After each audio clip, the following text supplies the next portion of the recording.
When Michael Jordan went to surprise kids at Lincoln Elementary School, he spotted someone driving a school bus who changed his life forever. It was Coach Vernon Hayes, the man who believed in Michael when he was just a scared 14-year-old who got cut from basketball. Coach Hayes taught him how to shoot, how to win, and how to believe in himself. Now Michael was rich and famous, but his 72-year-old coach was driving a school bus just to pay his bills. What Michael did next shocked the whole district and made news around the world. What secret did Michael discover about his old coach that amazed him more than winning 6 championships? And how did saying thank you to one teacher end up helping over 50,000 kids across the globe? Keep watching to find out how the greatest thank you in history began with a yellow school bus. The morning sun painted the parking lot of Lincoln Elementary School in golden light. Michael Jordan stepped out of his black SUV and breathed in the crisp North Carolina air. It smelled like home, pine trees, fresh grass, and childhood memories. "Mr. Jordan! Mr. Jordan!" A group of excited children pressed against the school fence, waving frantically.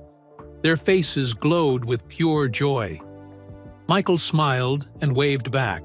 This was why he loved these surprise visits. No cameras, no reporters, just him and the kids who reminded him why basketball mattered. Today, he was here to announce his new youth program, something special for children who needed a chance to dream big. As he walked toward the school entrance, his phone buzzed. Rosa Martinez, his assistant, was calling. "The principal is ready. For you," Rosa said. "The kids have no idea you're coming. They're going to lose their minds." Michael chuckled. "That's the point. Sometimes the best surprises come when you least expect them." He didn't know how true those words would be. Michael ended the call and slipped his phone into his jacket pocket. The parking lot was busy with the morning routine. Teachers hurried to their classrooms with coffee cups and lesson plans. Parents dropped off forgotten lunch boxes. Everything felt normal and peaceful. Then he saw the yellow school bus. It wasn't the bus that caught his attention. It was the man behind the wheel. Michael stopped walking. His heart began to beat faster. The driver had gray hair now, thin and neatly combed. His face was older, with lines around his eyes that spoke of years of hard work. But those eyes, those kind, patient eyes, Michael would know them anywhere. "It can't be," Michael whispered. The man adjusted his rearview mirror, and Michael saw his profile clearly. The same gentle jawline, the same way of tilting his head when he was thinking, the same careful way of moving his hands. It was Coach Vernon Hayes. Michael's legs felt weak. Memories crashed over him like ocean waves. 14-year-old boy, too tall for his age, standing alone in a high school gym. "Son, you've got something special. Let me show you how to use it." Patient hands guiding awkward teenage arms through perfect shooting form. "Believe in yourself, Michael. I believe in you." Coach Hayes had been his first real basketball coach at Riverside High School. More than that, he had been the first adult to see potential in Michael when everyone else saw a clumsy kid who got cut from his middle school team.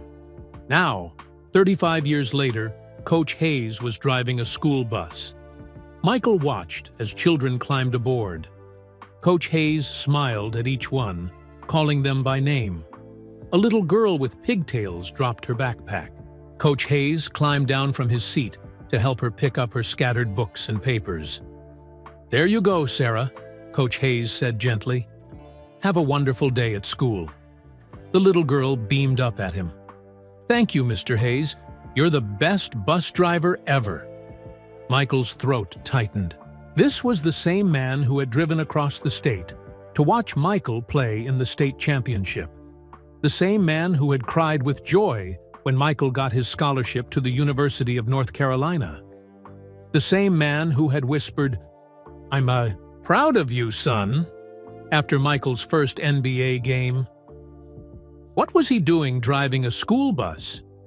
The bus began to move. Coach Hayes checked his mirrors carefully, just like he used to check the gym to make sure every player was ready before starting. Practice. Safety first. Others before yourself. That was Coach Hayes. Michael wanted to run after the bus. He wanted to wave his arms and shout, "Coach, it's me! It's Michael!" But his feet wouldn't move. His voice wouldn't work. The bus turned the corner and disappeared behind a row of oak trees. Michael stood alone in the parking lot, his mind spinning. Questions poured through his head like water through a broken dam. Why was Coach Hayes driving a bus? What had happened to his coaching career? Was he okay? Did he need help?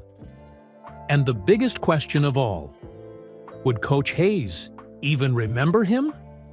"Mr. Jordan?" a voice called from behind him. Michael turned around. Principal Janet Foster was walking toward him with a big smile. She was a small woman with kind eyes and graying hair pulled back in a neat bun. "We're so excited you're here," she said. "The children are waiting in the gymnasium. They have no idea what's coming." Michael tried to smile, but his heart was still racing. "Mrs. Foster, I need to ask you something. The school bus that just left, who was the driver?" "Oh, that's Mr. Hayes," she said proudly. "Vernon Hayes. He's been with our district for about 5 years now. Wonderful man. The children absolutely love him. He knows every student's name, even the ones who don't ride his bus." Michael's chest felt tight. Has he always been a bus driver? "Oh no," Mrs. Foster said. "He used to be a teacher and coach, I believe.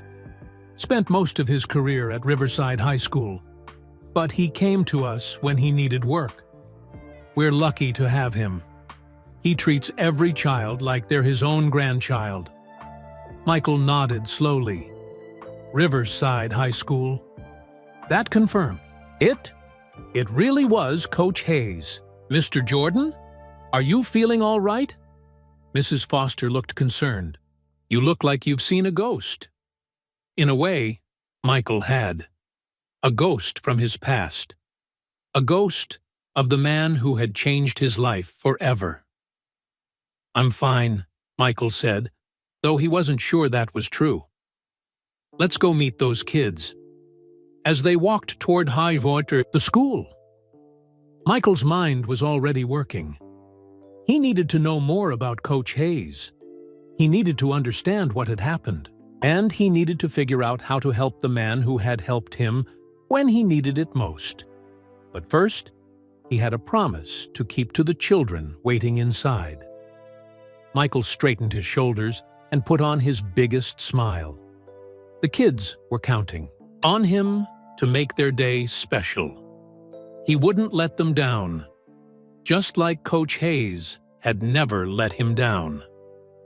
As they reached the school doors, Michael made a silent promise. He would find Coach Hayes again. He would thank him properly, and somehow, some way, he would return the favor that had been 35 years in the making. The automatic doors opened with a soft whoosh, and Michael Jordan stepped inside to change some young lives. He had no idea that very soon he would be changing an old life, too. The gymnasium erupted in screams of joy as Michael Jordan walked through the doors. 200 children jumped to their feet, their voices mixing into one beautiful sound of pure excitement. "Michael Jordan! Michael Jordan!" But even as Michael smiled and waved, his mind kept drifting back to that yellow school bus, to those familiar eyes behind the steering wheel, to memories that felt as real as the cheering children in front of him. "Hello, Lincoln Elementary," Michael called out, his voice carrying across the packed gym. Are you ready for some basketball? Raiders. Children roared their approval. Michael spent the next hour talking about dreams, hard work, and never giving up. He shot baskets with the kids, signed autographs, and took pictures. But part of his heart was somewhere else entirely. It was back in 1978, when everything changed. 35 years earlier, 14-year-old Michael Jordan sat on his bed, staring at the letter in his hands. The words blurred together as tears filled his eyes. We regret to inform you that you have not been selected for the Laney High School basketball team. He had been cut. Actually, cut from the team. All his friends made it, but not him. He wasn't good enough. He wasn't strong enough. He wasn't anything enough. His mother, Dolores Jordan, found him there an hour later, still holding the letter. "Michael, honey, what's wrong?" she asked, sitting beside him on the bed. "I'm not good at anything, Mom," he whispered. "I'm just a tall, clumsy kid who can't even make his school basketball team." Dolores put her arm around her son's shoulders. "That's not true, and you know it. Sometimes God closes one door to open another. Maybe Laney wasn't the right place for you. But all my friends are there. I don't want to start over somewhere else." "Starting over can be scary," his mother said, gently. "But it can also be the best thing that ever happens to you. I heard about a new school called Riverside High. They have a young basketball coach who's supposed to be really good with kids who need a second chance." Michael looked up at her with red eyes. "You think I should transfer?" "I think you should never give up on your dreams. And sometimes, that means trying a different path." 2 weeks later, Michael walked into Riverside High School, feeling nervous and alone.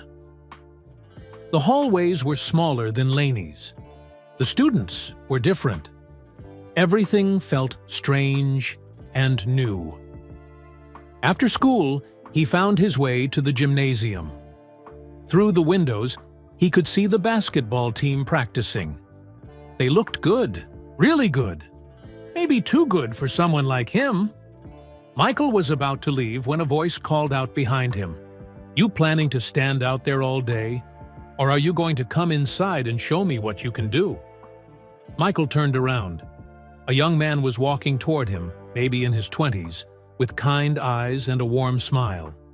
He wore a simple t-shirt and basketball shorts, but he carried himself like someone who knew what he was doing. "I'm Coach Vernon Hayes," the man said, extending his hand. "And you must be Michael Jordan. Your mom called me yesterday." Michael shook his hand nervously. "Yes, sir. But I should probably tell you. I got cut from my last school's team. I'm not very good." Coach Hayes studied him for a moment. "Son, let me tell you something. Getting cut doesn't mean you're not good. It just means you weren't ready yet. There's a big difference." He opened the gym door and gestured for Michael to follow. "Come on, let's see what we're working with." The Raidity gymnasium was older than Laney's, but it felt warmer somehow. The other players looked up as Michael and Coach Hayes walked in. "Guys, this is Michael Jordan," Coach Hayes announced. "He's going to be joining our team." "But Coach," one of the players said, "we haven't even seen him play yet." Coach Hayes smiled. "I can see plenty just by looking at him. This young man has something special. We just need to help him find it." Michael felt his cheeks burning. "Coach, what if I'm not good enough? What if I let everyone down?" Coach Hayes put his hand on Michael's shoulder. "Michael, I've been coaching for exactly 3 months. You know what I've learned? Every player is good enough. They just need someone to believe in them and show them how to be great." He handed Michael a basketball. "Now, let's start with the basics. Show me your shooting form." Michael held the ball awkwardly, the way he'd been teaching himself in his backyard. He took a shot. It hit the rim and bounced away. "Not bad," Coach Hayes said. "But let me show you something." For the next hour, Coach Hayes worked with Michael on his shooting form. He was patient, encouraging, and never made Michael feel stupid for not knowing something. "See, Michael, basketball isn't just about being tall or strong," Coach Hayes explained, as they practiced. "It's about understanding the game. It's about working harder than everyone else. It's about never giving up, even when things get tough." "Like getting cut from a team?" Michael asked. "Especially like getting cut from a team," Coach Hayes said with a smile. "Some of the greatest players in history were told they weren't good enough, but they kept working, kept believing, kept improving. That's what separates the good players from the great ones." As the weeks went by, something amazing happened. Michael started to improve. Not just his basketball skills, but his confidence. Coach Hayes stayed after practice to work with him. He taught him footwork, shooting techniques, and game strategy. But most importantly, he taught him to believe in himself. "You know what I see when I look at you, Michael?" Coach Hayes said one evening as they finished a late practice. "I see a young man who's going to change the world someday. And I don't just mean in basketball, I mean in life." Michael looked at his coach in surprise. "Really? Really? You have something special inside you, a fire, a determination. Most people never find that spark, but you have it. You just need to learn how to use it." Michael's game improved dramatically that season. He grew 3 inches and gained 20 pounds of muscle. But more than that, he gained something he'd never had before: confidence. Coach Hayes was there for every game, cheering from the sidelines. He was there for every practice, pushing Michael to be better. He was there for every tough moment, reminding Michael that failure was just another step toward success. "Remember, son," Coach Hayes would say, "champions aren't made when the lights are bright and the crowd is cheering. They're made in the quiet moments, when no one is watching, when you choose to keep working even though you're tired." By the end of the season, Michael was the team's leading scorer. College scouts started coming to games. The University of North Carolina offered him a scholarship. The night before Michael left for college, Coach Hayes pulled him aside. "I want you to remember something, Michael," he said, his voice thick with emotion. "You're going to do great things, bigger things than you can imagine right now. But no matter how successful you become, never forget the lessons you learned here. Never forget to help others the way you've been helped." "I won't forget, Coach," Michael promised. "I'll never forget." Coach Hayes smiled and put his hand on Michael's shoulder one last time. "You're going to change the world, son. Don't ever forget where you came from." Back in the present, Michael blinked as the memory faded. He was back in Lincoln Elementary's gymnasium, surrounded by cheering children. But his heart was still with that young coach who had believed in him when no one else would. The same coach who was now driving a school bus. "Mr. Jordan," Principal Foster appeared at his elbow. "That was wonderful. The children will never forget this day." Michael smiled, but his mind was already elsewhere. "Mrs. Foster, I need to ask you something. That bus driver, Mr. Hayes, do you know where he lives?" "Why do you ask?" Michael looked at the happy children around him, still buzzing with excitement from his visit. "Because I think it's time I returned a favor." Michael Jordan sat in his car outside Lincoln Elementary, his hands gripping the steering wheel. The excited voices of children still echoed in his ears, but his mind was somewhere else entirely. He pulled out his phone and dialed a familiar number. "Rosa, it's me," he said when his assistant answered. "I need you to do something important for me." "Of course, Mr. Jordan. What do you need?" "I need you to find out everything you can about a man named Vernon Hayes.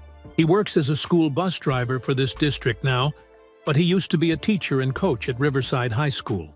There was a pause on the other end. Is this about business? A new project? Michael closed his eyes. No, Rosa.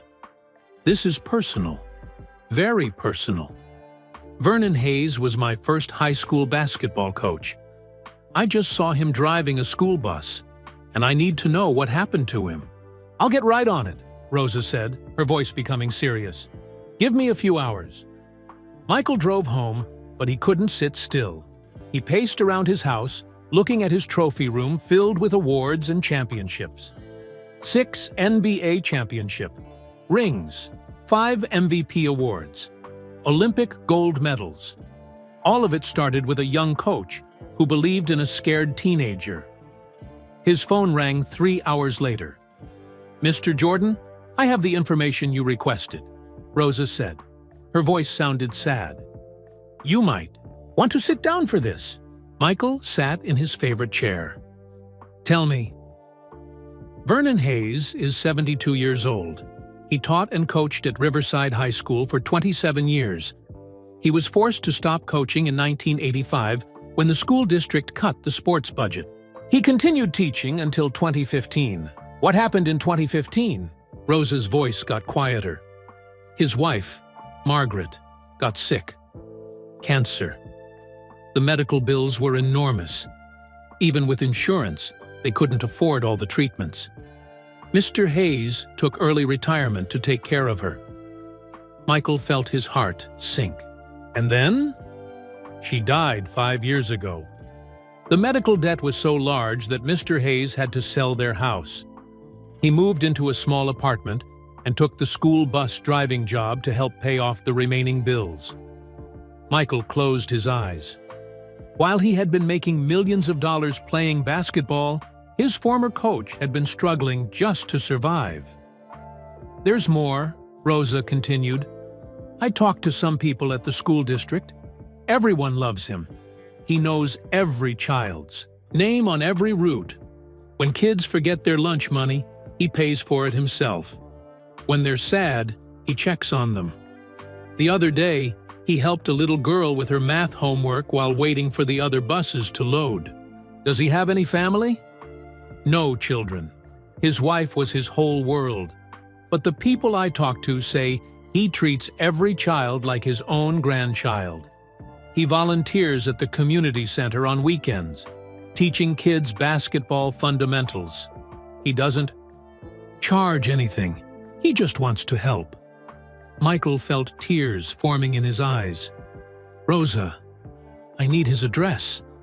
I have it right here. But Mr. Jordan, are you sure about this? Maybe he doesn't want to be found? Maybe he's embarrassed about his situation. Rosa, this man changed my life. He believed in me when no one else would. If he's struggling, I need to help him. After Rosa gave him the address, Michael sat in his chair for a long time.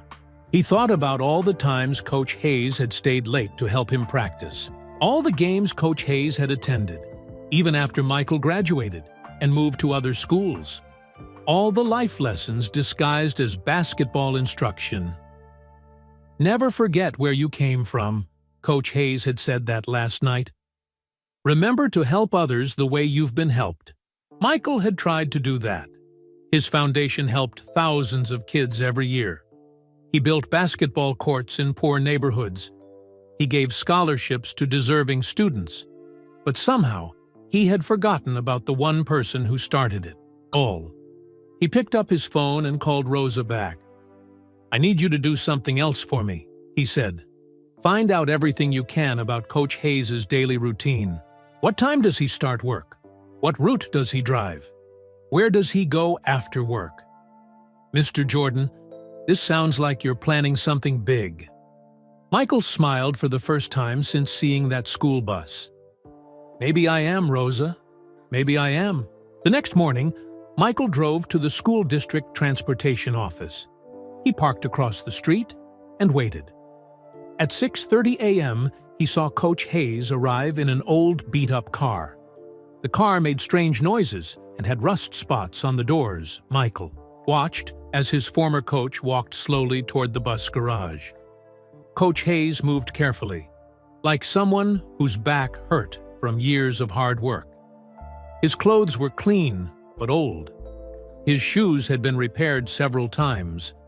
But when Coach Hayes climbed into his school bus, something magical happened. His whole face lit up. He adjusted his mirrors, checked his safety equipment, and smiled like he was about to do the most important job in the world. Because to him, it was. Michael followed the bus route from a distance. He watched Coach Hayes help a little boy with a heavy backpack. He saw him comfort a girl who was crying about a lost toy. He noticed how Coach Hayes waited patiently while an elderly grandmother said goodbye to her grandson. At every stop, Coach Hayes treated each child like they were the most important person in the world.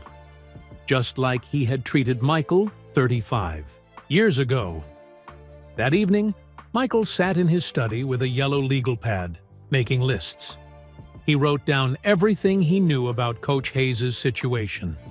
The medical debt, the small apartment, the old car that barely ran, the fact that this amazing man was working at age 72 just to survive. Then Michael started writing a different kind of list. Ideas, plans, ways to help without making Coach Hayes feel embarrassed or ashamed. This wasn't going to be easy. Coach Hayes was a proud man. He wouldn't want charity. But Michael had learned something from his former coach. Sometimes the best way to help someone is to make them feel honored, not pitied. Michael picked up his phone and dialed Rosa's number. "Rosa, clear my calendar for tomorrow. I need to make some visits. And I'm going to need you to contact some people for me. This is going to be bigger than just helping one person." "What are you planning, Mr. Jordan?" Michael looked at the picture. On his desk, a photo from his high school graduation with Coach Hayes standing proudly beside him. "I'm planning to return a favor that's 35 years overdue." He hung up the phone and stared out his window into the night. Somewhere across town, Coach Vernon Hayes was probably grading papers or planning lessons for the kids on his bus route. He had no idea that his former student was about to change his life forever. Just like Coach Hayes had changed Michael's life all those years ago. Michael Jordan stood outside apartment 3B, his heart pounding like a teenager on his first date. The hallway smelled like old carpet and cleaning supplies. The walls were painted a faded yellow, and the overhead lights buzzed softly. This was so different from the nice house where Coach Hayes used to live with his wife. Michael had driven by that house on his way here. Someone else lived there now. There were new curtains in the windows and different flowers in the garden. Michael raised his hand to knock, then stopped. What if Coach Hayes didn't want to see him? What if he was embarrassed about his situation? What if he didn't even remember Michael anymore? "Stop being silly," Michael told himself. "He's the same man who taught you to be brave." He knocked 3 times. Footsteps shuffled toward the door. Slow, careful footsteps. The door opened just a crack, held by a security chain. "Yes?" a familiar voice asked. "Coach Hayes?" Michael's voice came out as a whisper. "It's Michael. Michael Jordan." The door closed for a moment. Michael heard the chain being removed. Then the door opened wide. Coach Vernon Hayes stood there in a simple white t-shirt and old jeans. His hair was completely gray now, and his face had more wrinkles than Michael remembered. But those eyes, those kind, wise eyes, were exactly the same. "Michael?" Coach Hayes blinked like he was seeing a ghost. "Michael Jordan? What are you? How did you?" "Hello, Coach," Michael said softly. "May I come in?" Coach Hayes stepped back, his mouth hanging open. Of course! Of course! Come in! I can't believe it's really you." The apartment was small, but spotlessly clean. Michael could see the whole place from the front door. A tiny living room, a kitchen that was just big enough for one person, and a hallway that probably led to a single bedroom and bathroom. But what took Michael's breath away were the walls. Every inch was covered with memories. Team photos from Riverside High School, newspaper clippings from Michael's college games, magazine covers from his NBA career, a framed picture of Michael receiving his first championship ring.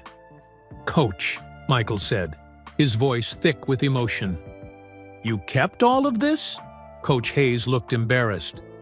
"I know it's silly for an old man to have a scrapbook room, but I was so proud of you, son. I followed your whole career. Every game I could watch on TV, every article I could find in the newspaper." Michael walked closer to the wall. There was the picture from his high school graduation. There was the article about his college championship. There was even a photo of Michael with his own children, cut out from a magazine. "You watched all my games?" "Every one I could," Coach Hayes said proudly. "I would tell everyone at school, 'That's my boy. I taught him how to shoot.' They probably got tired of hearing about you, but I didn't care." Michael sat down on the small couch.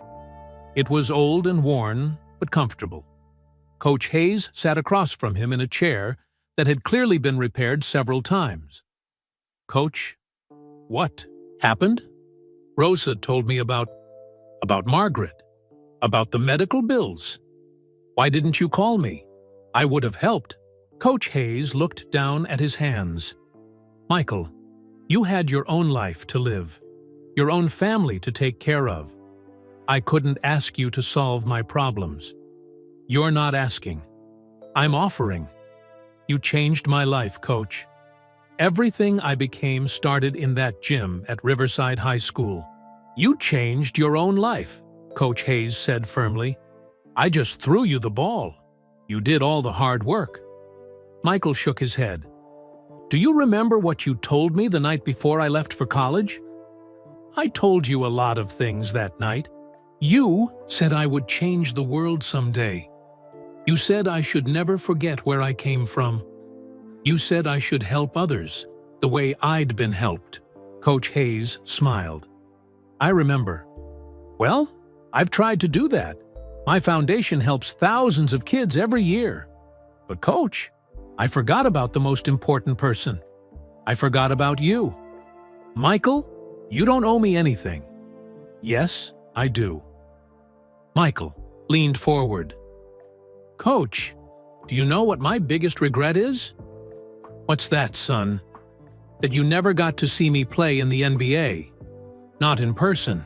All those years, all those games, and you were here watching on a little TV screen." Coach Hayes' eyes filled with tears. "Michael, just knowing you made it was enough for me. Seeing you succeed, seeing you become the man I knew you could be. That was better than any ticket to any game. But you wanted to come, didn't you? You wanted to see a game in person?" Coach Hayes was quiet for a long moment. "There was one time," he admitted, "when you won your first championship. I saved up money for months to buy a plane ticket to Chicago. I was going to surprise you." "What happened?" "Margaret got sick that week. The first time. I used the money for her doctor visit instead." Coach Hayes wiped his eyes. "But Michael, I don't regret it for 1 second. She needed me more than I needed to see a basketball game." Michael felt his heart breaking and swelling with pride at the same time. This was the man who had taught him about priorities, about putting others first, about doing the right thing even when it was hard.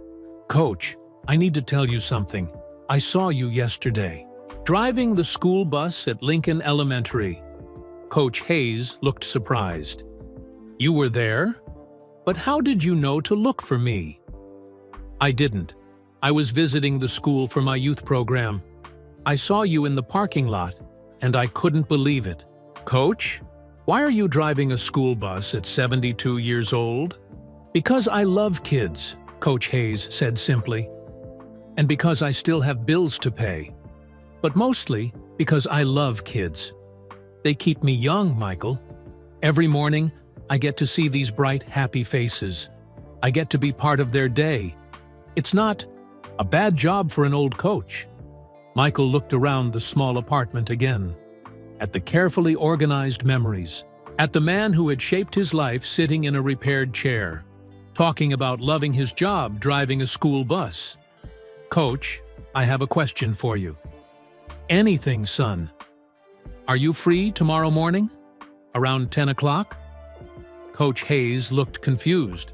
I don't drive my route until the afternoon tomorrow. Why? Michael stood up and smiled. Because I want you to meet me at the school district office. There's something I need to show you. Michael, what are you planning? I'm planning to do what you taught me to do, Coach. I'm planning to help someone the way I was helped. I'm planning to make sure that the man who believed in me gets to see just how much that belief meant. Coach Hayes stood up slowly. Michael, I don't need any help. I'm doing just fine. Michael put his hand on his old coach's shoulder. Coach, do you remember what you used to tell me when I was scared to try something new? I told you a lot of things. You said, "Trust me, son." Have I ever steered you wrong? Coach Hayes smiled. I remember. Well, Coach Hayes, trust me. Have I ever steered you wrong? Coach Hayes laughed. The same warm laugh Michael remembered from high school. You've never steered me anywhere, Michael. This is the first time we've talked in 35 years. Then it's time to start, Michael said. 10 o'clock tomorrow. District office. Will you be there? Coach Hayes looked into Michael's eyes for a long moment. Then he nodded. I'll be there, son. I'll be there. Michael Jordan didn't sleep much that night. He sat at his kitchen table with papers spread everywhere, making phone calls and writing notes. His coffee had gone cold hours ago, but he didn't notice. His mind was racing with ideas. At 6 a.m., his phone rang. It was Rosa Martinez. Mr. Jordan, I've been up all night working on your requests, she said. I have some good news and some challenging news. Tell me the good news first. The school board agreed to meet with you this morning at 8 a.m. Superintendent Williams will be there, along with all 5 board members. They're very excited to hear your proposal. Michael smiled. And the challenging news? What you're asking for is, well, it's huge, Mr. Jordan. The legal team says it will take months to set up properly. The architects need time to draw plans.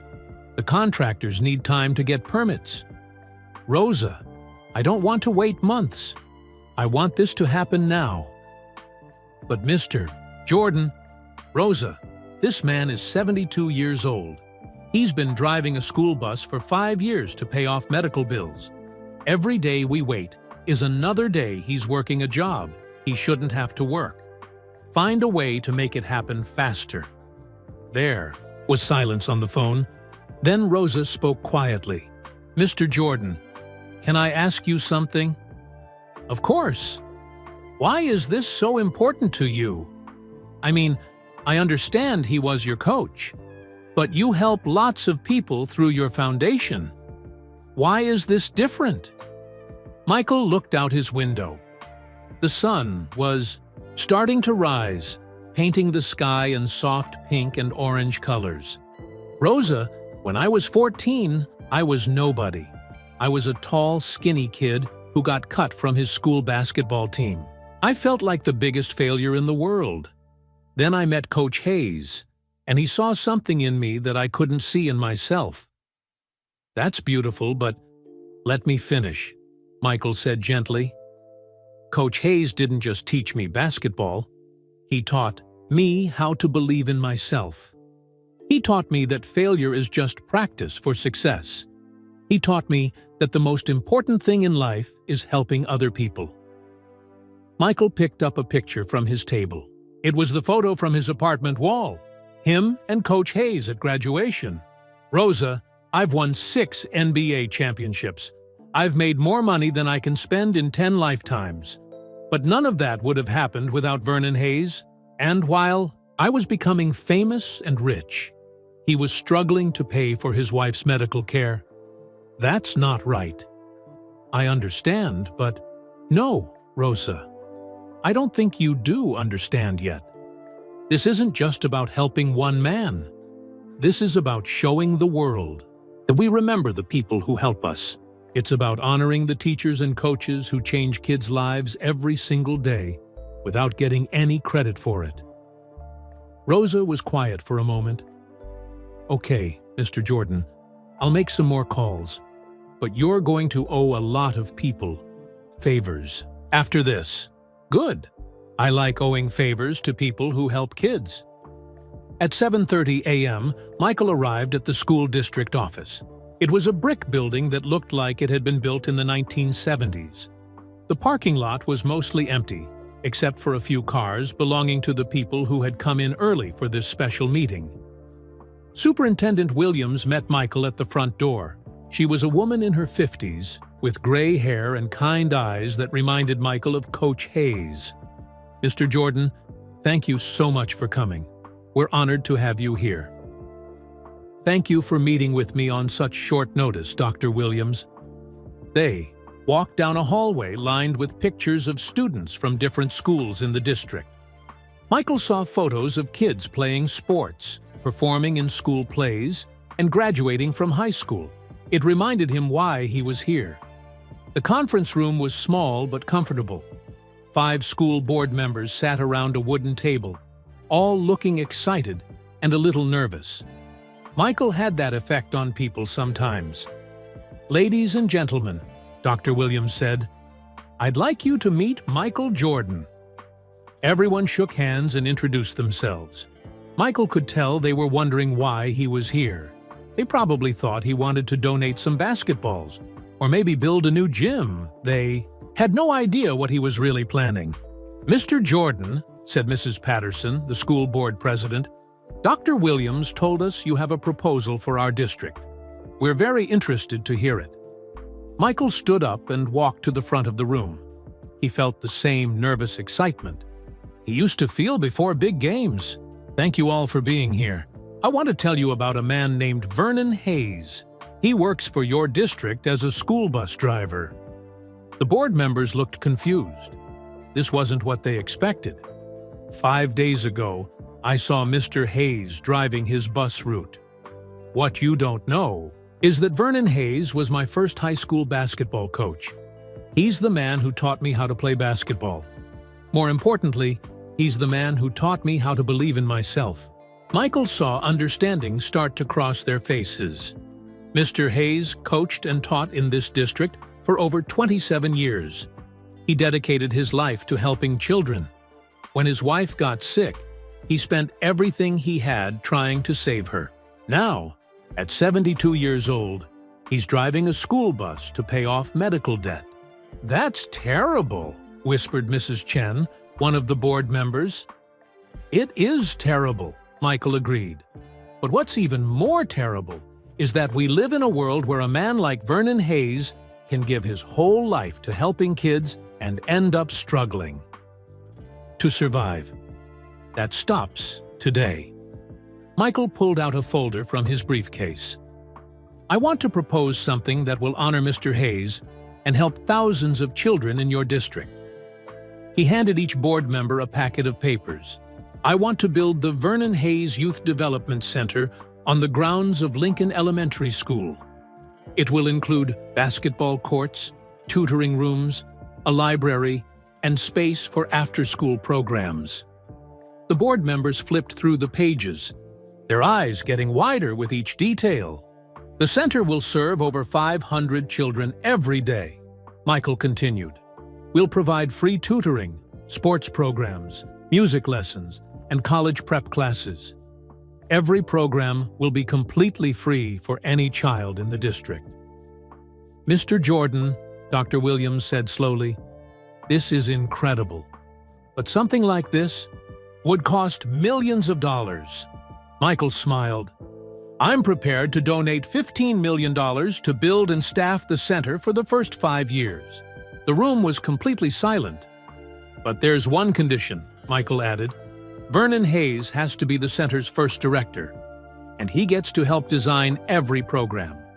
This center will be built on his ideas about how to help kids. Mrs. Patterson found her voice first. Mr. Jordan, this is the most generous offer our district has ever received. But are you sure Mr. Hayes would want this job? He might prefer to retire. You don't know Vernon Hayes, Michael said with a smile. Retirement is the last thing he wants. He wants to keep helping kids. This will let him do that in a bigger way than he ever imagined. Mr. Rodriguez, another board member, raised his hand. When would you want to start construction? That's the challenging part, Michael admitted. I want to announce this tomorrow morning at a special assembly with Mr. Hayes there. Tomorrow? Dr. Williams looked shocked. Mr. Jordan, projects like this take months to plan. Dr. Williams, I've learned something in business and basketball. Sometimes you have to move fast when the opportunity is right. Vernon Hayes has been waiting 72 years for someone to recognize what he's done for kids. I don't want him to wait one more day. Michael looked around the room at the 5 board members and the superintendent. I'm not asking you to break ground tomorrow. I'm asking you to say yes to changing children's lives. We can work out the details later. The board members looked at each other.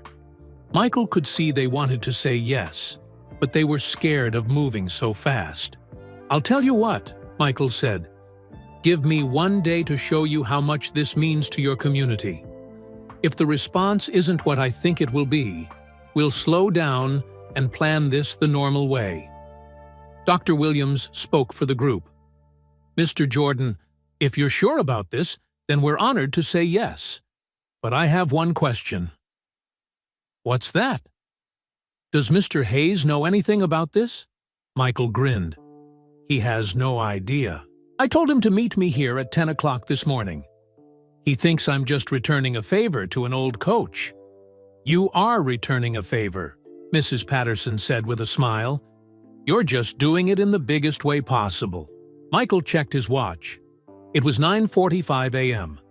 In 15 minutes, Coach Hayes would walk through the front door, expecting to have a quiet conversation with his former student. Instead, his whole life was about to change forever. At exactly 10:45 a.m., Coach Vernon Hayes walked through the front doors of the district office. He wore his best shirt, a blue button-down that was clean and pressed but clearly old. His gray hair was combed neatly, and he carried himself with the same quiet dignity Michael remembered from high school. Michael's heart jumped when he saw his former coach through the conference room window. He's here, Michael said to Dr. Williams. Are you ready for this? She asked. Michael thought about all the times Coach Hayes had asked him that same question before big games. As ready as I'll ever be. Dr. Williams went to greet Coach Hayes, while Michael stayed in the conference room with the board members. Through the glass, he watched Coach Hayes look around the office with confusion. He was clearly wondering why he was meeting at the district office instead of somewhere more private. A few minutes later, Dr. Williams returned with Coach Hayes. Vernon, I'd like you to meet some people, Dr. Williams said as they entered the room. Coach Hayes stopped when he saw Michael sitting at the conference table with all the important-looking adults in business suits. Michael? What's going on here? Coach Hayes asked. You said you wanted to talk to me about something, but this looks like a business meeting. Michael stood up and smiled. Coach, please sit down. I want to tell you about something we've been discussing. Coach Hayes sat down slowly, looking nervous.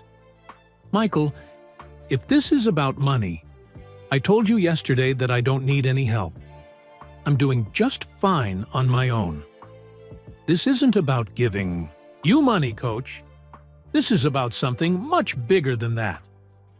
Michael walked to the front of the room, just like he had done an hour earlier. But this time, his audience was the man who had changed his life. "Coach, do you remember what you taught me about basketball?" Coach Hayes looked confused by the question. "I taught you lots of things, Michael. You taught me that basketball isn't just about scoring points. You said it was about making your teammates better. You said the best players are the ones who help other people succeed." "I remember." "Well, Coach, I've been thinking about that lesson for 35 years. And I realized something. You weren't just teaching me about basketball. You were teaching me about life." Coach Hayes shifted uncomfortably in his chair. "Michael, I still don't understand why we're here." Michael looked at the board members, who were all watching with excited smiles. Then he looked back at Coach Hayes. "Coach, these people want to offer you a job." "A job? But I already have a job. I drive the school bus." "They want to offer you a different job? A better job. A job that will let you help hundreds of children every single day." Coach Hayes looked around the room at all the faces staring at him. "I don't understand." Dr. Williams leaned forward. "Vernon, we want you to be the director of a new youth center. It will be built right here in our district, and it will serve over 500 children." "A youth center?" Coach Hayes blinked. "But I don't know anything about running a youth center." "You know everything about helping kids," Michael said. "You've been doing it your whole life. First as a teacher and coach, now as a bus driver. You know how to make children feel special and important." "But Michael, I'm 72 years old. I'm not sure I'm the right person for a job like that." Mrs. Patterson, the board president, spoke up. "Vernon, may I call you Vernon?" "Yes, ma'am." "Vernon, we've heard about the way you treat the children on your bus. We know how you learn their names, how you help them with their problems, how you make them feel safe and loved. That's exactly what we need in a youth center director." Coach Hayes looked overwhelmed. "This is very kind, but I still don't understand. Why me? There must be younger people who are better qualified." Michael sat down across from his former coach. "Coach, let me tell you a story. 35 years ago, there was a 14-year-old boy who thought he was a failure. He had been cut from his basketball team, and he believed he would never be good at anything." Coach Hayes' eyes started to soften. He was beginning to understand. Then that boy met a young coach who saw something special in him. The coach didn't just teach him how to shoot a basketball. He taught him how to believe in himself. He taught him that failure was just practice for success. He taught him that the most important thing in life was helping other people. "Michael," Coach Hayes whispered, "that boy went on to win 6 NBA championships. He became one of the most successful athletes in history. But none of that would have happened without that young coach who believed in him." Tears started forming in Coach Hayes' eyes. "Coach, this youth center isn't just a job offer. It's a thank you. It's a way for me to show you how much you meant to me. And it's a way for you to keep doing what you've always done, changing kids' lives." Coach Hayes wiped his eyes with the back of his hand. "Michael, this is too much. I can't accept something this big." "Why not?" Because I was just doing my job. I was just trying to help a kid who needed help." Michael smiled. "Coach, that's exactly why you're the perfect person for this job. You don't help kids because you have to. You help them because you want to. You help them because you love them." Dr. Williams pulled out a folder. "Vernon, the center will include basketball courts, tutoring rooms, a library, and space for music and art programs. You'll have a team of teachers and counselors working with you. Your job will be to make sure every child who comes through those doors feels the same way Michael felt when he met you. Safe and believed in," Coach Hayes said quietly. Exactly. Coach Hayes looked around the room again. How much would something like this cost? The district doesn't have money for projects like this. The board members looked at Michael. This was his moment. Coach, do you remember what you told me about making teammates better? Yes. Well, you made me better. And now I want to make you better. I'm paying for the youth center. $15 million. As a gift to you and to all the children you'll help. Coach Hayes' mouth fell open. $15 million? Michael, that's impossible. Nobody spends that kind of money on what, Coach?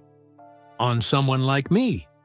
Michael leaned forward and put his hand on Coach Hayes' shoulder, just like his coach used to do to him. Coach, you're not someone like you. You're the man who changed my life. You're the man who teaches children how to be better people every single day. You're the man who deserves to be honored for all the good you've done in this world. Coach Hayes was crying now, not trying to hide it anymore.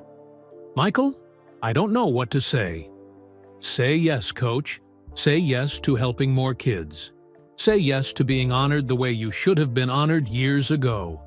Say yes to showing the world what a real hero looks like. Coach Hayes looked around the room one more time, at the board members who were all smiling encouragingly, at Dr. Williams, who was nodding her head, at Michael, whose eyes were filled with love and gratitude.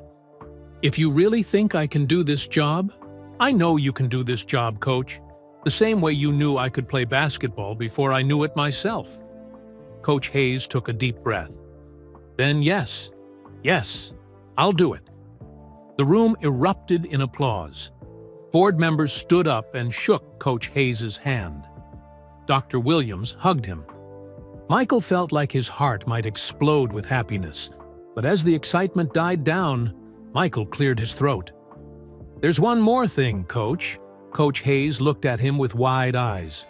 More? Michael, I don't think my old heart can take much more. Michael grinned. We want to announce this tomorrow morning at a special assembly with the whole district there.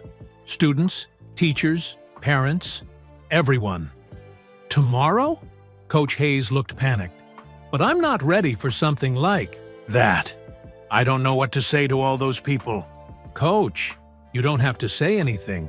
Just be yourself. Just be the man who has spent his whole life helping children. Let us do the talking. Dr. Williams stepped forward. Vernon, we've already started calling schools. By tomorrow morning, we'll have over 2,000 people in the high school gymnasium. Everyone wants to celebrate you. Coach Hayes shook his head in amazement. I still can't believe this is real.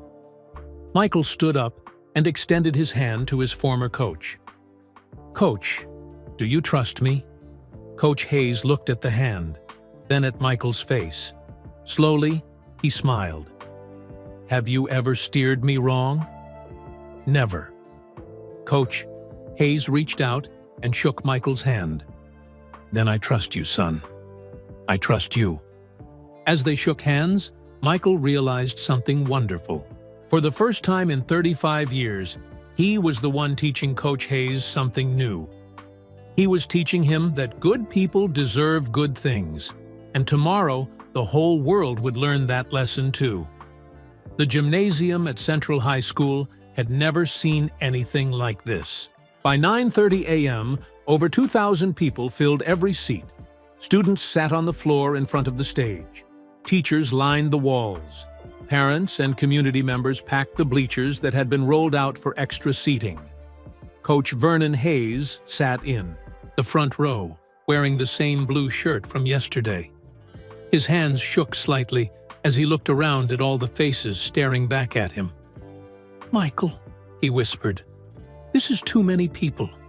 I thought you said it would be a small announcement. Michael sat beside him, wearing a black suit and his biggest smile. Coach, trust me. This is going to be perfect. Behind them, News crews from 3 television stations set up their cameras. Word had gotten out that Michael Jordan was making a special announcement, and reporters wanted to be there to cover the story. Dr. Williams walked to the microphone at center court. The crowd fell silent. "Good morning, everyone. Thank you for coming to this very special assembly. Today, we're here to celebrate someone who has dedicated his life to helping children in our community." Sit on word. She gestured toward Coach Hayes. Many of you know Vernon Hayes as the kind bus driver who knows every child's name. Some of you remember him as the teacher and coach who spent 27 years at Riverside High School. But today, you're going to learn why Vernon Hayes is one of the most important people in our district. Coach Hayes sank lower in his chair. All these people were here because of him, and he still couldn't believe it. I'd like to introduce someone who has a very special connection to Mr. Hayes, Dr. Williams continued. Please welcome 6-time NBA champion, Michael Jordan. The gymnasium exploded. 2,000 people jumped to their feet, screaming and clapping. The noise was so loud that the building seemed to shake. Michael waved to the crowd as he walked to the microphone. He had played in front of millions of people during his career, but this moment felt bigger than any championship game. "Thank you," Michael said, as the crowd finally quieted down. "I'm here today to tell you about a hero. Not the kind of hero who scores touchdowns or hits home runs. The kind of hero who changes lives quietly, one child at a time." He looked back at Coach Hayes, who was wiping tears from his eyes. 35 years ago, I was a 14-year-old kid who had been cut from his basketball team. I felt like the biggest failure in the world. Then, I met Coach Vernon Hayes at Riverside High School, and my life changed forever. Michael told the story of their first meeting. He talked about the patient hours Coach Hayes spent teaching him fundamentals.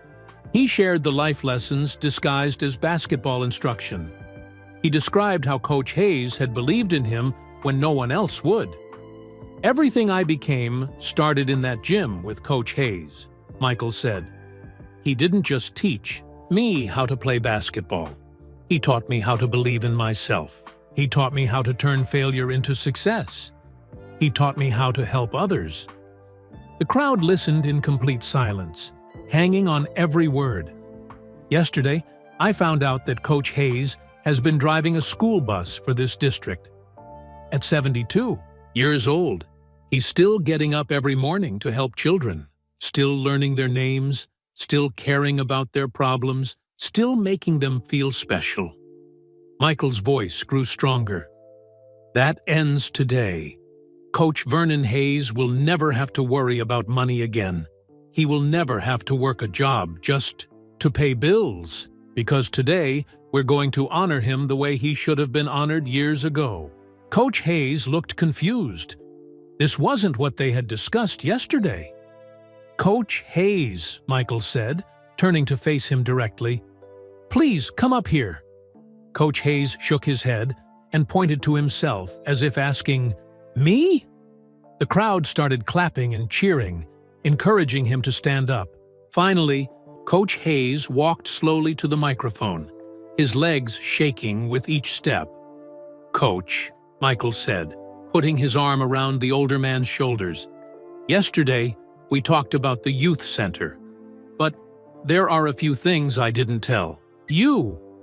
Coach Hayes looked at him with wide, worried eyes. "The Vernon Hayes Youth Development Center is just the beginning." Michael gestured to someone in the crowd. Rosa Martinez walked onto the court, carrying a large gift box wrapped in gold paper. "Coach, this district has 500 school buses, but yours is old and breaks down sometimes. That's not acceptable for a man who has given his life to helping children." Rosa handed the box to Coach Hayes. Inside were car keys attached to a keychain that said, "Thank you for believing in me. Coach Hayes, please look outside in the parking lot." The crowd turned toward the windows. In the parking lot sat a brand-new car with a giant red bow on top. Coach Hayes stared at the keys in his hands. "Michael, I can't accept this. It's too much." "Coach, that's not even the biggest surprise." Michael nodded to Rosa again. This time, she brought a manila envelope to the stage. "Coach, you've been living in a small apartment for 5 years, trying to pay off medical bills. That stops today." Michael opened the envelope and pulled out an official-looking document. "Coach Vernon Hayes, you are now the owner of a beautiful 3-bedroom house on Maple Street, just 2 miles from the new youth center. The house is completely paid for. The deed is in your name." The crowd gasped. Coach Hayes dropped the car, keys, and had to grab Michael's arm to keep from falling over. "Michael," he whispered, "this is too much. I don't deserve all this." "Coach, you deserve so much more than this. But we're not done yet." Michael looked out at the crowd of children in the front rows. Their eyes were wide with excitement, even though they didn't fully understand what was happening. "Boys and girls," Michael called out, "how many of you would like a new pair of basketball shoes?" Every hand in the gymnasium shot up. Kids started bouncing in their seats. Well, here's the thing. Coach Hayes has been helping children his whole life. He's helped thousands of kids over the years. So today, every single child in this district is getting a brand new pair of Air Jordan shoes. The gymnasium erupted in chaos. Children screamed with joy. Parents looked shocked. Teachers started crying with happiness. "That's right," Michael continued when the noise died down. "Every child in every school in this district will receive new shoes, courtesy of the Michael Jordan Foundation and the Vernon Hayes Youth Development Center." Coach Hayes was openly sobbing now. He covered his face with his hands, overwhelmed by the love and generosity surrounding him. "But wait," Michael said with a huge grin. "There's one more thing." The crowd fell silent again, wondering what could possibly come next. "Coach Hayes, you've spent your whole life putting children first. You've never been to an NBA game because you always spent your money on other people. Well, that changes now." Michael reached into his jacket pocket and pulled out an envelope. "Coach, inside this envelope are 2 tickets to the NBA All-Star Game next month. Front row seats. But you won't be watching from the audience." Coach Hayes looked up, tears streaming down his face. "Coach Vernon Hayes, I would be honored if you would sit on the bench with me as my special guest coach during the All-Star Game. The whole world is going to see the man who taught Michael Jordan how to believe in himself." The crowd went absolutely wild. People were standing on chairs, screaming and clapping. Children were jumping up and down. Even the news reporters were wiping tears from their eyes.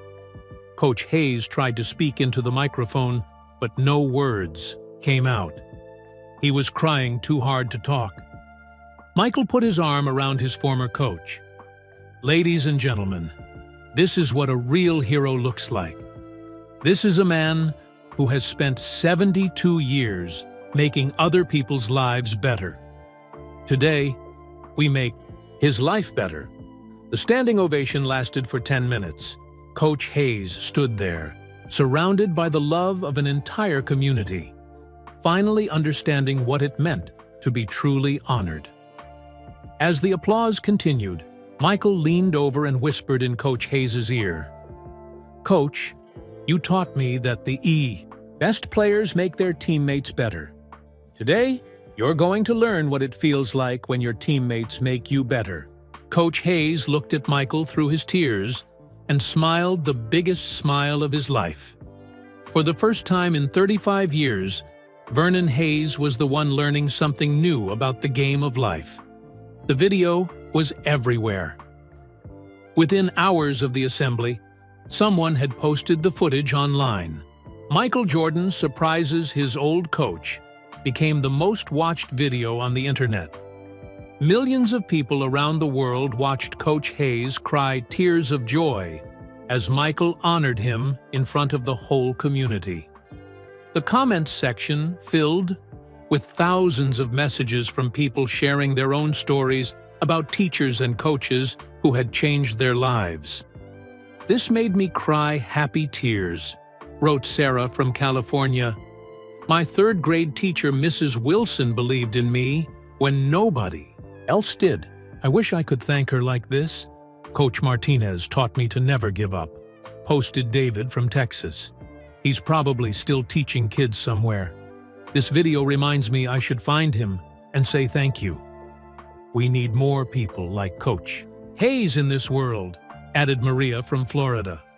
"Teachers and coaches don't get paid enough for all the lives they touch." News stations picked up the story. CNN called it the most heartwarming story of the year. ESPN featured it during their evening broadcast. Even international news channels shared the video, calling it a beautiful example of gratitude and giving back. But for Coach Hayes, the real magic wasn't happening on television or the internet. It was happening right in his neighborhood. 3 days after the assembly, Coach Hayes was walking to the grocery store when a car pulled up beside him. A young woman rolled down her window. "Mr. Hayes! Mr. Hayes!" she called out. Coach Hayes didn't recognize her at first. Then she smiled. And he remembered? "Lisa Chen? From Riverside High School? Yes, I was in your math class in 1995. Lisa parked her car and jumped out to hug him. "Mr. Hayes, I saw the video of Michael Jordan's surprise. I can't believe you never knew how famous you were." "Famous?" Coach Hayes laughed.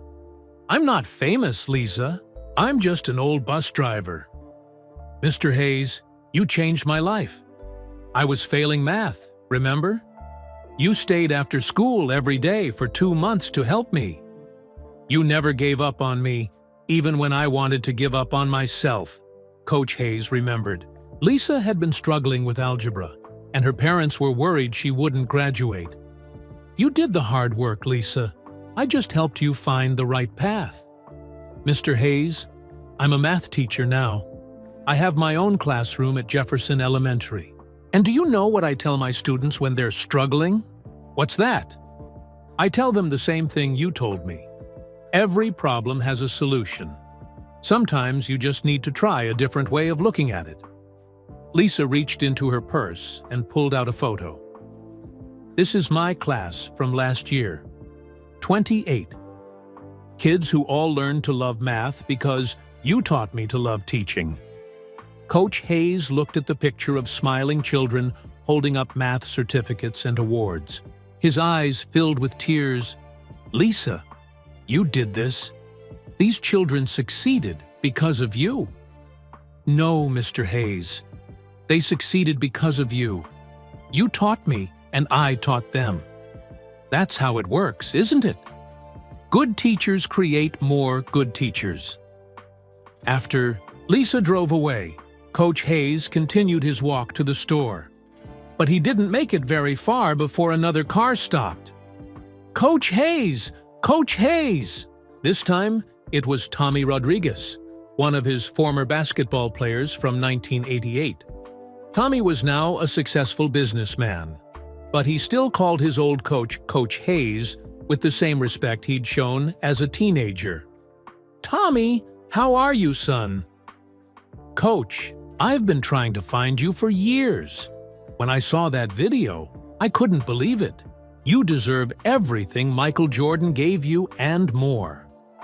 Tommy told Coach Hayes about his successful construction company. He explained how the lessons he learned on the basketball team helped him become a leader in business. "Coach, you taught me that success isn't about being the best player on the team. It's about making the whole team better. I use that philosophy every day with my employees." The grocery store trip that should have taken 30 minutes ended up lasting 3 hours. Former students kept stopping to talk to Coach Hayes. Some he recognized immediately. Others had changed so much that he needed help remembering them. But they all remembered him. Dr. Patricia Williams was now a pediatrician. She thanked Coach Hayes for teaching her to be patient with children. Marcus Johnson had become a police officer. He credited Coach Hayes with teaching him about fairness and treating everyone with respect. Jennifer Lopez owned 3 successful restaurants. She said Coach Hayes taught her that hard work and kindness were the recipe for success. By the time Coach Hayes finally made it home with his groceries, his phone was ringing. "Coach Hayes, this is Channel 7 News. We'd like to interview you about the impact you've had on your community." The next call was from a magazine writer, then a radio station, then a documentary filmmaker. Everyone wanted to hear Coach Hayes' story. They wanted to understand how one person could touch so many lives. But Coach Hayes was more interested in the future than the past.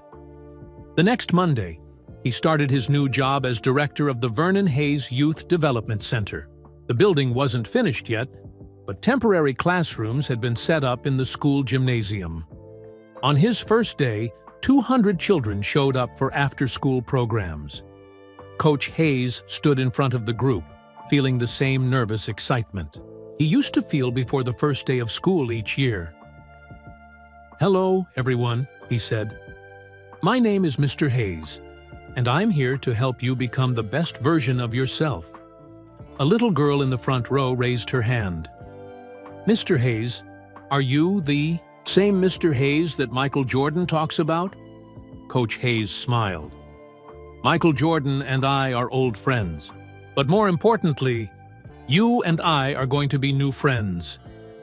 "What are we going to learn here?" asked a boy in the back. "We're going to learn about basketball and math and reading and science," Coach Hayes said. "But mostly, we're going to learn about believing in ourselves and helping each other succeed." As the weeks went by, something beautiful began to happen. The children in the program started improving in school. Their test scores went up. Their confidence grew. They began helping each other with homework and encouraging each other during basketball practice. Parents started calling to thank Coach Hayes for the changes they saw in their children. Teachers noticed that students in the program were more focused and positive in class. Other school districts began asking questions. How could they create their own Vernon Hayes Youth Development Centers? Michael Jordan visited regularly, not for publicity, but to help with programs and spend time with the kids. He and Coach Hayes would often stay late, planning new activities and discussing how to help specific children who were struggling. "Coach," Michael said one evening as they locked up the center, "do you realize what you've started here?" "What do you mean?" "This isn't just about helping kids in this district anymore. People all over the country are asking how they can create programs like this one. You're not just changing lives here. You're changing the way people think about helping children everywhere." Coach Hayes looked around at the walls covered with children's artwork, photos from field trips, and academic achievement certificates. "Michael, 35 years ago, I was just trying to help one scared teenager learn how to play basketball. And look what happened." Coach Hayes smiled. "I guess that's the thing about helping people. You never know how far it will go." As they walked to their cars, Coach Hayes thought about all the former students who had stopped him on the street in recent weeks. About the video that had touched millions of people around the world. About the 200 children who came to the center every day, eager to learn and grow. He thought about a 14-year-old boy named Michael Jordan, who had walked into his gym feeling like a failure and walked out believing he could change the world. And he thought about how that same boy, now a man, had come back to show him that changing the world was exactly what he had done. One student at a time, one lesson at a time, one act of kindness at a time. The ripples kept spreading, and Coach Hayes was finally beginning to understand just how far they had traveled. 6 months after that life-changing assembly, the Vernon Hayes Youth Development Center was ready for its grand opening. The building was beautiful. 3 stories of bright classrooms, computer labs, art studios, and 2 full-size basketball courts. Above the main entrance, golden letters spelled out Vernon Hayes Youth Development Center, where dreams begin. Coach Hayes arrived at 6 a.m., just like he had every day since construction began. He loved walking through the empty building before the children arrived, imagining all the learning and laughter that would fill these rooms. Today was different, though. Today, hundreds of people would tour the center for the first time. News. Crews were coming. Important visitors from other cities wanted to see what they had built. Even the governor was planning to attend, but Coach Hayes was most excited about the children. As he unlocked the front doors, his phone buzzed with a text message from Michael Jordan. "Ready for the big day, Coach? The whole world is watching." Chapter 3. Hayes smiled and typed back, "The world can watch all at once. I'm just excited to help some kids." By 8:00 a.m., the parking lot was full. Families walked toward the building, many carrying cameras to capture this special day. Children ran ahead of their parents, eager to see the inside of their new second home.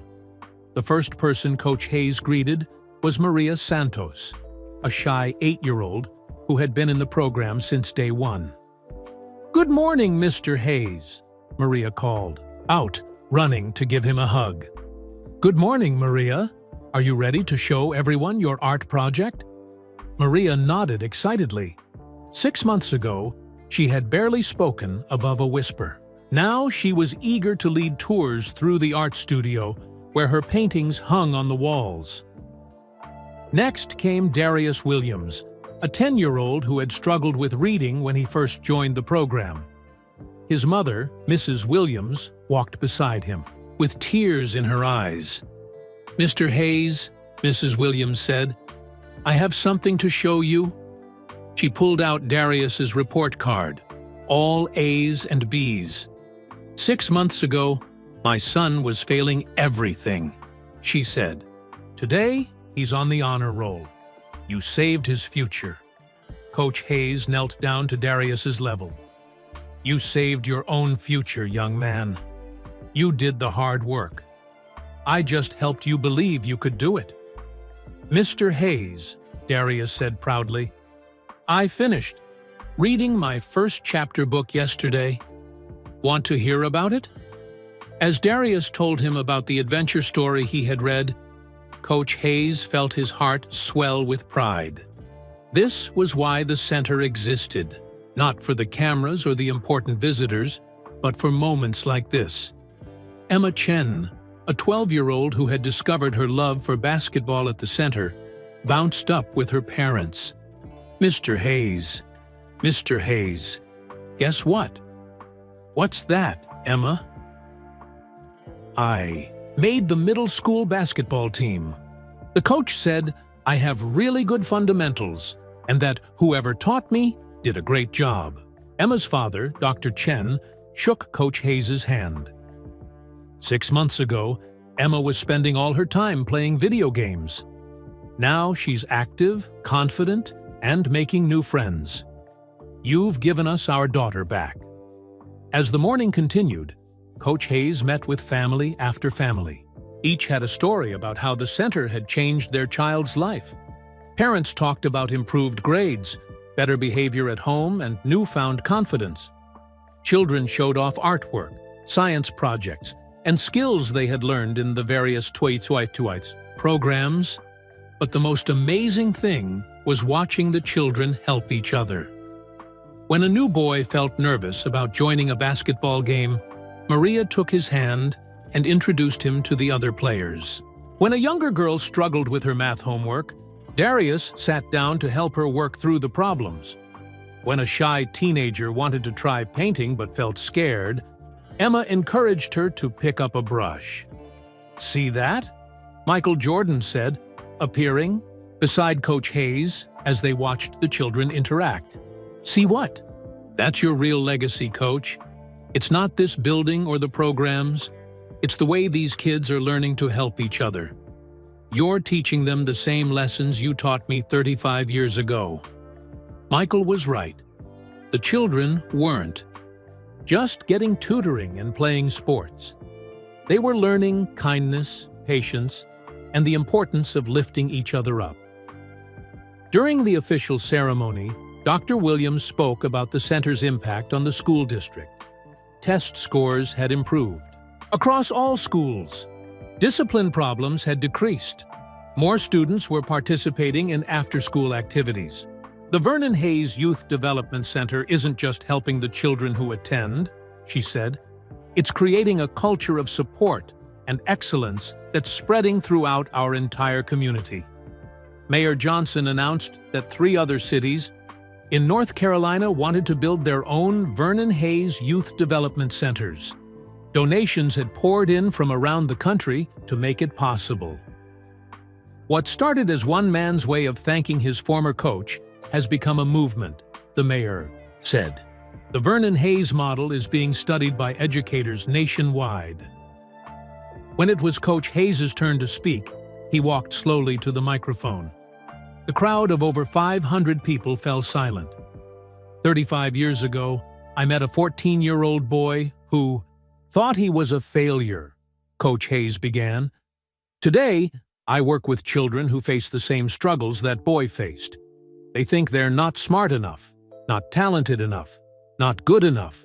He looked out at the faces in the crowd, children, parents, teachers, community leaders. But here's what I've learned in my 73 years on this earth. Every child is good enough. Every child has something special inside them. Our job as adults is to help them find it and believe in it. Coach Hayes pointed to Maria, who was sitting in the front row with her parents. Maria used to be afraid to speak in class. Now she leads tours and teaches other children about art. Was she always capable of this? Yes. She just needed someone to believe in her and give her a safe place to grow. He pointed to Darius next. Darius thought he would never be good at reading. Now he reads chapter books for fun and helps other children with their homework. Was he always smart enough? Yes. He just needed someone to show him that struggling doesn't mean failing. Finally, he pointed to Emma. Emma discovered she loves basketball and made her school team. Was she always athletic? Yes. She just needed someone to teach her the fundamentals and encourage her to try. Coach Hayes' voice grew stronger as he spoke. This center isn't about me. It's about recognizing that every child deserves what Michael Jordan had when he was 14, an adult who believes in them completely. Every child deserves a safe place to learn, grow, and discover their talents. The crowd began to applaud, but Coach Hayes held up his hand. I want to tell you about the letters I've been receiving. Letters from teachers in California who are starting after-school programs based on our model. Letters from coaches in Texas who are using our teaching methods. Letters from parents in Florida who are volunteering in their communities because they were inspired by what they saw here. Coach Hayes pulled out a folder from his jacket. This letter is from a woman named Janet Peterson in Oregon. She was a teacher for 30 years before she retired. After seeing the video of our opening day, she decided to volunteer at her local community center. She's now tutoring 20 children who were struggling in school. He pulled out another letter. This one is from Marcus Thompson in Georgia. He's a former college basketball player who started a free basketball camp for kids in his neighborhood. He says our program showed him that sports can be a tool for teaching life lessons. Coach Hayes looked directly at Michael, who was sitting in the front row with tears in his eyes. Michael, you thought you were just thanking an old coach. But what you really did was show the world that when we help one person, we help everyone. When we believe in one child, We teach them to believe in other children. The standing ovation lasted for 5 minutes. But for Coach Hayes, the real reward wasn't the applause. It was seeing Maria raise her hand to ask a question about the science exhibit. It was watching Darius help a younger child with his backpack. It was seeing Emma encourage a new girl to try shooting baskets. As the ceremony ended and families toured the center, Coach Hayes realized something important. He had spent his whole life thinking his job was to help individual children succeed. Now he understood that his real job was much bigger than that. His job was to create helpers. Children who would grow up to help other children. Students who would become teachers, coaches, mentors, and leaders. Michael Jordan had been just the beginning. Now there were hundreds of Marias, Dariuses, and Emmas learning the same lessons. And someday, they would teach those lessons to hundreds more. The legacy wasn't just about one coach or one student anymore. It was about an endless chain of people helping people, reaching forward into a future that would be brighter because of what started in a small gym 35 years ago. 1 year later, on a crisp October morning, Coach Vernon Hayes walked into what he thought would be a small celebration at the youth center. Michael had invited him for what he called a little gathering to mark our first anniversary. But as Coach Hayes opened the doors to the main gymnasium, his breath caught in his throat. The entire gym was packed with people, not just the usual 500 from their community, but over 1,000 faces he recognized from different times in his life. Former students from Riverside High School sat next to children from the current youth programs. Parents from the 1980s shared bleacher space with teenagers from today. A huge banner hung from the ceiling. 50 years of changing lives, celebrating Coach Vernon Hayes. "Michael," Coach Hayes whispered, "what is this?" Michael appeared beside him with his biggest smile yet. "Coach, this is everyone whose life you've touched over the past 50 years. They all wanted to say thank you." As Coach Hayes walked into the gymnasium, he began to recognize faces everywhere. There was David Morrison, his first basketball player from 1973, now a grandfather himself. There was Susan Clark, who had struggled with math until Coach Hayes tutored her every day after school. She was now a successful engineer. In the front row sat Maria Santos, Darius Williams, and Emma Chen from the current program. But surrounding them were dozens of other former students, some now in their 50s and 60s, all there to honor the man who had believed in them when they were young.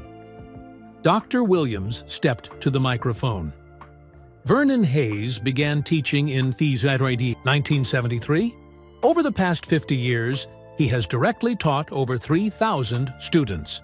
He has coached over 500 young athletes. He has driven over 1,000 children safely to and from school. The crowd applauded, but Dr. Williams continued. But those numbers only tell part of the story.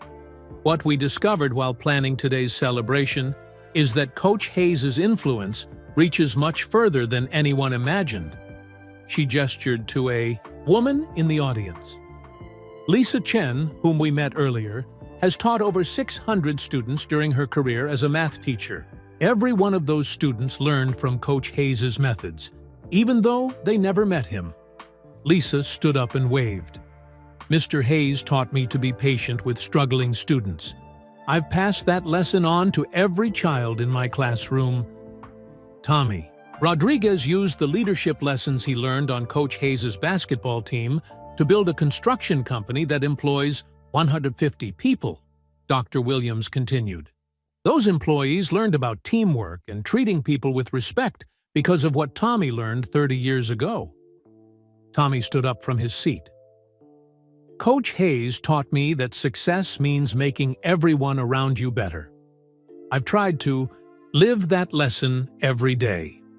One by one, Dr. Williams introduced former students who had become teachers, coaches, business leaders, doctors, and community volunteers. Each person stood up and shared how Coach Hayes' lessons had shaped not just their own lives, but the lives of everyone they had influenced.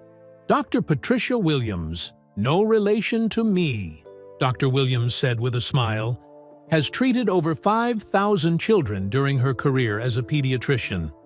She credits Coach Hayes with teaching her to be patient and kind with scared young patients, Marcus.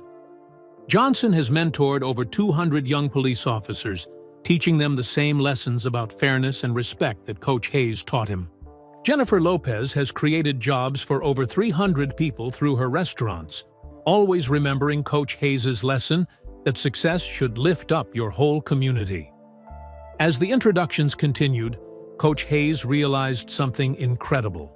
His influence hadn't just touched the students he had taught directly, it had spread through them to touch thousands of other lives.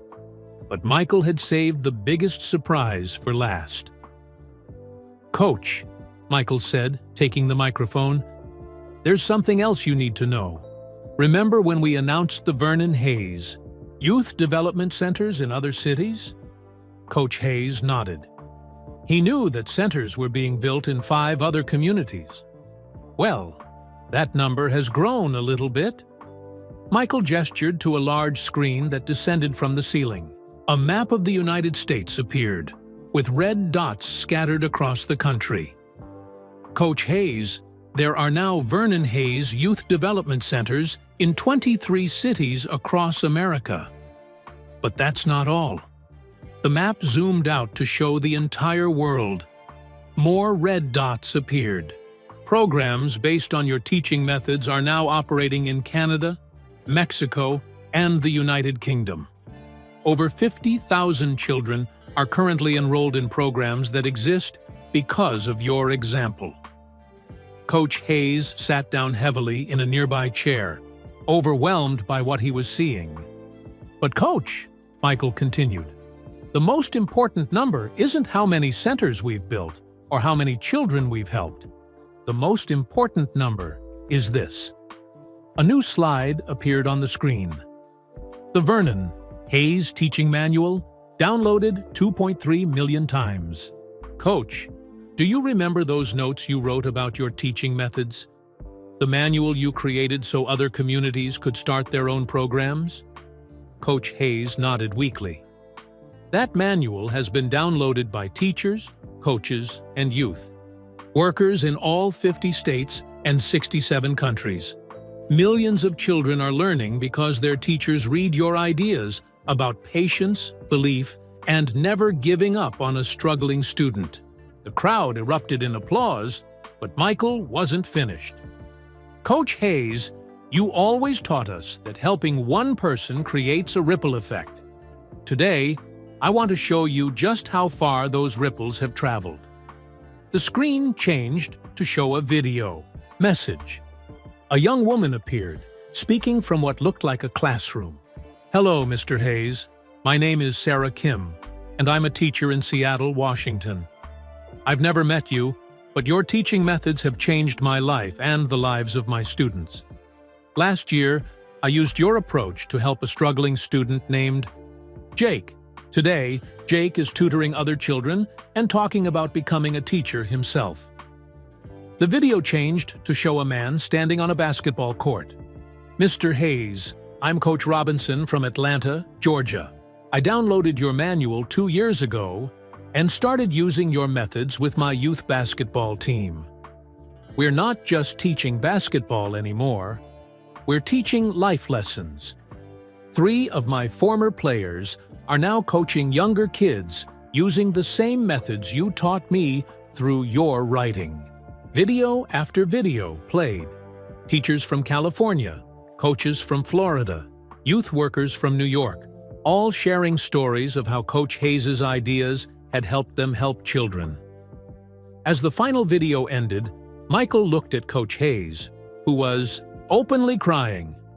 "Coach, 50 years ago, you started teaching because you wanted to help kids learn and grow. You had no idea that you were starting something that would spread around the world." Michael gestured to the crowd of former students surrounding them. Every person in this room learned something from you, and every person in this room has passed those lessons on to others. Your influence doesn't end with us. It continues through us, reaching children you'll never meet, but whose lives are better because of what you taught their teachers. Coach Hayes stood up slowly and walked to the microphone. The huge crowd fell completely silent. 50 years ago, he began, his voice shaking with emotion, I became a teacher because I wanted to help children believe in themselves. I never imagined that what I was really doing was teaching people how to teach others to believe. He looked out at the sea of faces, some young, some old, all connected by the lessons they had learned and shared. If I've learned anything in my 74 years, it's this. We are all teachers, and we are all students. Every day, we have the chance to help someone believe in themselves. Every day, we have the chance to pass on the lessons that someone else taught us. Coach Hayes paused and looked directly at Michael. 35 years ago, a scared teenager walked into my gym. I thought I was just teaching him basketball. What I was really doing was teaching him to never forget where he came from and to always help others the way he had been helped. He smiled at Michael, then turned back to the crowd. Michael learned that lesson well. He didn't just thank his old coach. He showed the world what gratitude looks like in action. He showed everyone that when we honor the people who help us, we create a culture where helping others becomes the most important thing we can do. The standing ovation began slowly, with just a few people clapping. Then it spread, like ripples in a pond, until every person in the gymnasium was on their feet. As the applause continued, Coach Hayes realized that this moment represented something beautiful. Every person clapping had been helped by someone else, and every person clapping would go on to help others. The chain would never end. After the celebration, as the gymnasium emptied and people said their goodbyes, Michael and Coach Hayes stood alone on the basketball court where so many children had learned to believe in themselves. Coach, Michael said quietly, thank you. For what, son? For teaching me that the greatest gift we can give someone is the belief that they can achieve their dreams. And for showing me that the greatest way to honor that gift is to give it to others. Coach Hayes put his hand on Michael's shoulder, just like he had done so many times 35 years ago. Michael, you gave me something even more valuable. What's that, Coach? Coach Hayes looked around at the pictures on the walls.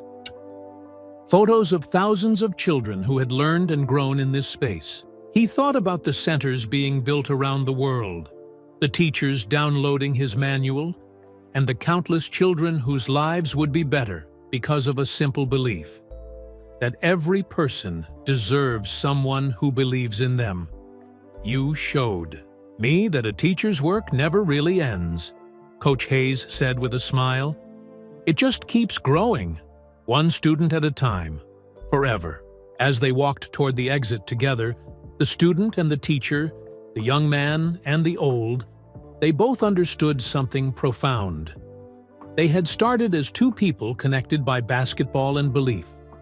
They had become part of something infinite, an endless chain of helpers helping helpers, reaching into a future that would be brighter because someone, somewhere, had decided that believing in others was the most important work of all.